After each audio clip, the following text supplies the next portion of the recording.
Je ne suis pas seule à la présentation de cette émission. Je suis très bien entourée de personnes bien belles, avec des têtes bien faites. Et aujourd'hui, naturellement, le lundi en général, vu que c'est la minorité et que nous, on fait la promotion du genre sur ce plateau, nous allons présenter en premier et donner la parole à Yann qui est avec nous, magnifiquement bien mis. Bonsoir. J'ai envie de dire bonsoir, amiral. Ah, d'accord. Bonsoir. Comment ça va? Ça va et vous? Ça va très bien. T'es chic. Merci. De chez chic. Je fais comme toi. Ah, c'est bien. T'es à bonne école. Mais, continue comme ça va venir. Ça va. Lentement et sûrement. Comment ça va? Ça va très bien. Week-end. Et le week-end, c'était assez bien. Repos. Ah ouais, on a quand même de la chance. Hein? Que le repos. Week-end, t'as pas fait la fête? Non. À aucun moment? Non. Sûr? Très sérieux. D'accord, il n'y a pas de souci. On va essayer de glaner des informations et on verra. Mais quand même, cette première impression, on va dire, reste et souvent définit la suite des rapports, Yann, n'est-ce pas? Oui et non. Dis-moi.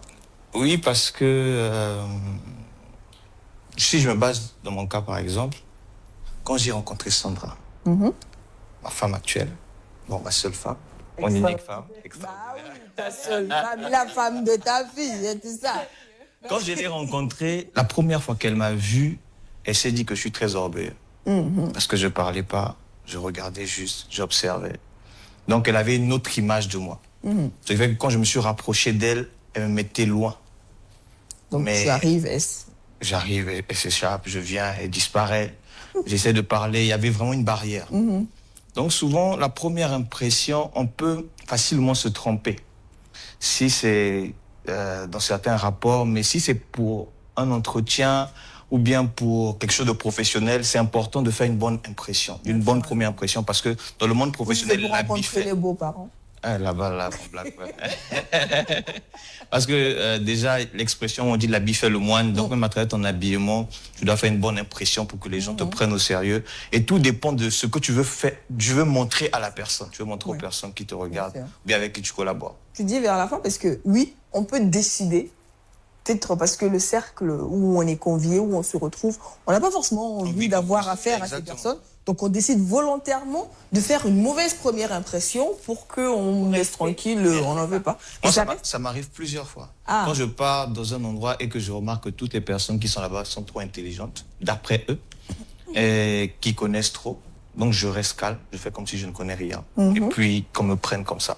Mais le jour où tu vas venir quelque part et puis tu vas m'entendre parler, tu vas te dire, hey, apparemment il était comme ça, oui.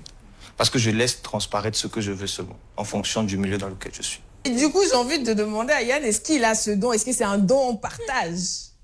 Bon, si je suis son fils... Non, on ne va pas aller sur des si. Parce qu'avec des si, on pourrait mettre la planète dans une boîte, comme on le dit. Je suis d'accord. Mais moi, pour découvrir la personnalité de la personne, il faut que la personne parle. C'est comme ça que mon sixième sens se développe, si je peux aller dans le même sens qu'elle.